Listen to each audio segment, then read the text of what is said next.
Assalamualaikum warahmatullahi wabarakatuh. Perkenalkan, nama saya Erna dengan NIM L0211811314. Nah, pada kesempatan kali ini saya akan mempresentasikan mengenai KA Andal kegiatan reklamasi Pulau 1 bagian barat seluas 202,5 hektar. Untuk yang pertama, kita harus tahu dahulu apa itu AMDAL dan apa itu KA Andal. Apakah KA Andal ini merupakan bagian dari AMDAL atau seperti apa? Nah, AMDAL dilaksanakan di Indonesia sejak tahun 1999. Nah, dasar hukum AMDAL di Indonesia yaitu Peraturan Pemerintah Nomor 27 Tahun 2012 tentang izin lingkungan hidup. Nah, yang ini itu merupakan pengganti Peraturan Pemerintah Nomor 27 Tahun 1999 tentang AMDAL. Jadi, seperti apa bunyi Peraturan Pemerintah Nomor 27 Tahun 1999, yaitu berisi AMDAL merupakan kajian mengenai dampak besar untuk pengambilan keputusan suatu usaha ataupun kegiatan yang direncanakan pada lingkungan hidup yang diperlukan bagi proses pengambilan keputusan tentang penyelenggaraan usaha dan atau kegiatan. Nah, kemudian seperti apa isi Peraturan Pemerintah Nomor 27 Tahun 2012 mengenai izin lingkungan hidup, di mana izin lingkungan hidup merupakan izin yang diberikan kepada setiap orang yang melakukan usaha dan atau kegiatan yang wajib AMDAL atau UKL UPL dalam rangka perlindungan dan pengelolaan lingkungan hidup sebagai prasyarat memperoleh izin usaha dan atau kegiatan. Adapun bentuk-bentuk hasil kajian AMDAL berupa dokumen AMDAL yang terdiri dari dokumen kerangka acuan analisis dampak lingkungan hidup atau biasa disebut dengan KA Andal, di mana KA Andal ini merupakan ruang lingkup kajian AMDAL yang terdiri dari penentuan dampak-dampak penting yang akan dikaji secara lebih mendalam dan batas-batas studi AMDAL. Jadi, bentuk hasil kajian AMDAL itu tidak hanya tentang KA Andal, tapi juga ada RKL, RPL. Tapi pada kali ini kita terkhusus untuk membahas bagaimana atau seperti apa dokumen KA Andal pada suatu proyek. Pada slide kedua ini berisi poin-poin yang akan dibahas selanjutnya, di mana yang akan dibahas yang pertama adalah jenis proyek, kemudian tenaga atau ahli pakar yang digunakan atau yang dipakai, kemudian kegiatan atau aktivitas proyek, komponen lingkungan yang berdampak, dan batas studi AMDAL. Selanjutnya, pada slide ini dijelaskan bahwa mengapa kegiatan reklamasi ini memerlukan AMDAL atau kegiatan ini wajib dilengkapi AMDAL. Jadi, berdasarkan Peraturan Menteri Negara Lingkungan Hidup Nomor 5 Tahun 2012 tentang jenis rencana usaha dan atau kegiatan yang wajib dilengkapi AMDAL, mengklasifikasikan bahwa rencana kegiatan reklamasi pesisir dan pulau-pulau kecil dengan luas area lebih dari 25 hektar atau volume material uruk lebih dari 500.000 meter kubik atau panjang reklamasi 50 meter tegak lurus ke arah laut dari garis pantai wajib dilengkapi AMDAL. Nah, seperti yang kita ketahui bahwa rencana kegiatan reklamasi Pulau 1 bagian barat mempunyai area seluas kurang lebih 202,5 hektar dengan volume material uruk lebih besar dari 500.000 meter kubik, sehingga berdasarkan peraturan kegiatan ini wajib dilengkapi dengan analisis mengenai dampak lingkungan hidup atau biasa disebut dengan AMDAL. Jadi pada slide keempat ini disajikan informasi mengenai penyusun AMDAL reklamasi Pulau 1 bagian barat, di mana penyusun AMDAL ini yaitu PT Jaladri Kartika Paci yang dibantu oleh penyusun AMDAL perorangan yang dibentuk dengan surat keputusan pembentukan tim penyusun. Nah, bisa kita lihat pada slide di sini terdiri dari ketua tim, kemudian ada anggota 1, anggota 2 dan anggota 3, dan tenaga ahli yang dipakai yaitu mengenai oceanografi, sipil dan hidrologi, kemudian ada support tim. Jadi, ketua timnya itu mempunyai keahlian dalam bidang kualitas air atau oceanografi. Kemudian anggotanya memiliki keahlian dalam bidang kepelabuhan atau oceanografi, sosial ekonomi dan budaya, dan biologi. Slide selanjutnya kita akan bahas mengenai kegiatan atau aktivitas proyek. Nah, untuk yang pertama kita harus ketahui dulu mengapa atau alasan mengapa dilakukan reklamasi? Jadi, keterbatasan lahan daratan untuk mendukung berbagai kegiatan perkotaan di Jakarta telah melahirkan pemikiran untuk mereklamasi sebagian wilayah pantai utara Jakarta. Nah, pemerintah DKI dalam rangka penataan wilayah pantai utara Jakarta berencana untuk mereklamasi perairan pantai dengan membentuk pulau-pulau yang terpisah dari daratan Jakarta. Nah, selain untuk mendapatkan lahan daratan, reklamasi ini juga dimaksudkan untuk menanggulangi banjir rob di bagian utara Jakarta. Proyek ini atau kegiatan ini memiliki tujuan kegiatan yang ingin dicapai dan memiliki manfaat terkhusus untuk pemerintah, masyarakat, dan juga pemrakarsa, di mana kegiatan ini bertujuan untuk melaksanakan program pemerintah dalam rangka menyelenggarakan reklamasi pantai utara Jakarta yang diarahkan bagi terwujudnya lahan hasil reklamasi siap bangun yang nantinya akan dikembangkan dengan fungsi utama sebagai pusat kawasan perkantoran, perdagangan, dan jasa skala internasional, pusat pariwisata, dan kawasan perumahan horizontal dan vertikal. Jadi, kegiatan reklamasi ini juga bertujuan untuk menyumbang pemenuhan kebutuhan hunian di Jakarta. Selain itu, pembentukan Pulau 1 bagian barat melalui reklamasi juga pada hakikatnya bertujuan untuk mengembangkan lahan baru untuk menampung perkembangan kota Jakarta. Dan manfaat kegiatan. Jadi, yang pertama bagi pemerintah.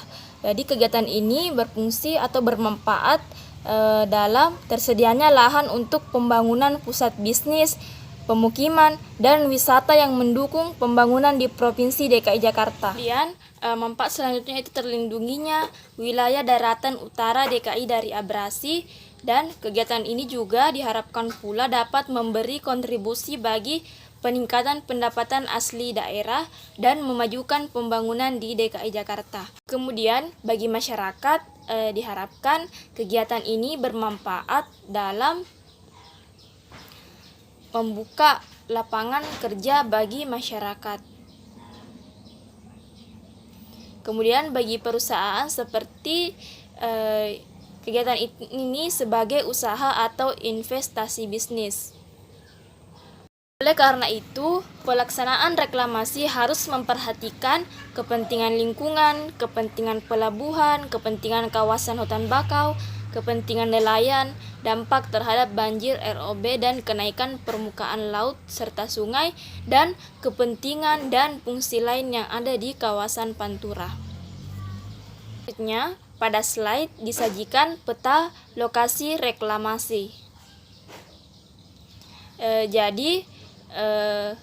Berdasarkan karakter atau tipologi lingkungan dan kegiatan sekitar lokasi proyek, di sebelah utara lokasi proyek saat ini terdapat pipa gas bawah laut milik PT Pertamina Hulu Energi Offshore Northwest Java. Nah, kemudian di sebelah barat lokasi proyek saat ini berupa perairan Laut Teluk Jakarta, Pelabuhan Sunda Kelapa, dan Pelabuhan Perikanan Samudra Nisam Sahman. Kemudian di sekitar lokasi proyek terdapat jalur kabel telekomunikasi bawah laut PT Indosat dan kabel optik bawah laut PT Telkom, dan fasilitas penting nasional yang dikelola oleh SKK Migas dan dioperasikan oleh Pertamina Hulu Energi Offshore Northwest Java. Nah, kemudian saat ini lokasi proyek reklamasi Pulau 1 bagian barat masih berupa perairan laut terbuka, bukan area tangkapan ikan dan juga bukan fishing ground. Kemudian di sebelah timur lokasi proyek berupa perairan laut yang merupakan lokasi rencana reklamasi Pulau 1 bagian timur yang akan dikelola oleh PT Pembangunan Jaya Ancol. Nah, di sekitar lokasi proyek juga terdapat komunitas dan aktivitas nelayan yang berpusat pada perikanan Samudra Nisam Sahman, yaitu kriteria dan metode penentuan dampak penting. Nah, di sini kriterianya seperti penentuan dampak penting ditetapkan berdasarkan sifat dampak besaran ataupun ukuran dampak. Nah, di mana yang pertama itu sifat dampak. Di sini kita lihat apakah ia bersifat positif atau negatif. Nah, kalau positif, jenis dampak yang bersifat menguntungkan ditinjau dari segi lingkungan seperti timbulnya kesempatan kerja dan peluang usaha. Kemudian kalau sifat dampak negatif yaitu jenis dampak yang bersifat merugikan ditinjau dari segi lingkungan seperti pencemaran lingkungan dan menurunnya potensi sumber daya alam.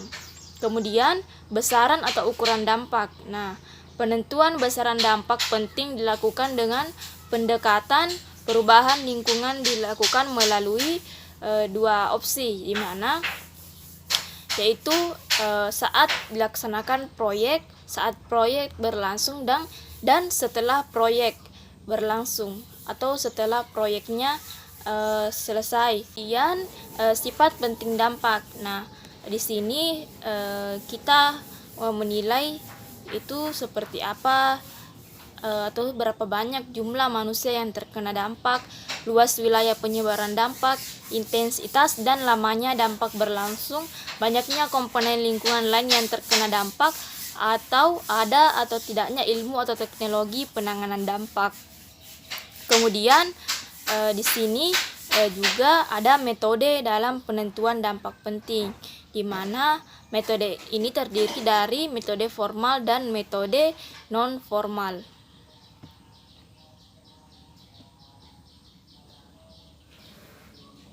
Jadi metode formal itu seperti metode matematis, metode bagan alir, dan metode matrik. Kemudian kalau metode non formal itu seperti metode analogi, metode penelitian para ahli. Sebagai contoh yang pertama itu metode formal. Jadi misalnya metode bagan alir. Jadi metode bagan alir ini merupakan metode yang digunakan untuk membantu dalam perakiraan parameter-parameter dalam menentukan dampak dari suatu kegiatan yang berlaku. Sebagai salah satu contoh yaitu metode non formal, seperti metode penelitian para ahli, di mana metode penelitian para ahli merupakan metode yang didasarkan pada pertimbangan profesional dari tim penyusun. Jadi, metode ini digunakan untuk membantu perakiraan parameter-parameter lingkungan yang sifat-sifat sistemnya sulit untuk dipahami atau diestimasi dengan pendekatan model seperti sistem sosial ataupun budaya. Pelajari pada mata kuliah AMDAL, tahap perakiraan dampak itu terdiri dari 5 tahap, di mana yang pertama itu kita harus lakukan dulu deskripsi kegiatan, kemudian perakiraan kondisi lingkungan tanpa proyek atau rona lingkungan awal, perakiraan kondisi lingkungan setelah proyek berlangsung, kemudian didapatkan dampak yang diperkirakan dan komponen lingkungan yang berdampak. Nah, pada slide selanjutnya itu di sini dijelaskan atau akan dibahas mengenai rona lingkungan hidup awal. Dalam rona lingkungan hidup awal itu seperti komponen geofisik kimia seperti iklim, kualitas udara, kebisingan, hidrooseanografi, dan kualitas air laut. Kemudian komponen biologi seperti fitoplankton, zooplankton, bentos, dan nekton. Selanjutnya sosial, ekonomi, dan budaya seperti kependudukan, mata pencaharian, agama, dan kesehatan masyarakat. Kemudian dampak atau kegiatan lain juga dikaji di sekitar wilayah reklamasi, seperti yang tadi saya sebutkan pada slide sebelumnya. Di sekitar wilayah reklamasi itu ada berbagai aktivitas seperti Pelabuhan Perikanan Samudra Nisam Sahman Jakarta, Pelabuhan Sunda Kelapa, Taman Impian Jaya Ancol, Perumahan Pantai Mutiara, dan perumahan penduduk. Yang selanjutnya akan kita bahas adalah komponen lingkungan yang berdampak.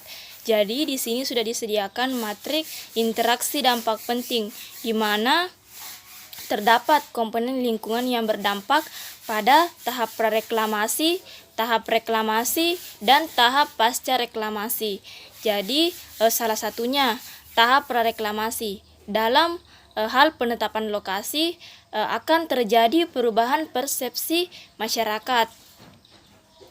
Nah, kegiatan penetapan lokasi oleh Gubernur DKI Jakarta akan mengubah persepsi masyarakat sekitar. Nah, persepsi ini terjadi dari tidak tahu menjadi tahu, dan akan timbul kekhawatiran bahwa kegiatan reklamasi Pulau 1 ini akan memberikan dampak negatif terhadap lingkungan sekitar. Kemudian pada tahap reklamasi, yaitu rekrutmen tenaga kerja, pastinya peningkatan kesempatan kerja bertambah dengan adanya tenaga kerja untuk kegiatan reklamasi Pulau 1 bagian barat. Nah, di sini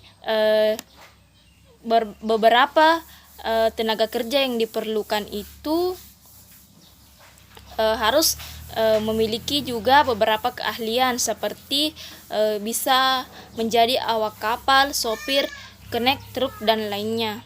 Komponen yang berdampak yang lainnya seperti pada saat pengerukan akan menimbulkan kekeruhan, sehingga dalam hal ini perlu dikaji dalam AMDAL. Kita akan bahas mengenai batas studi AMDAL.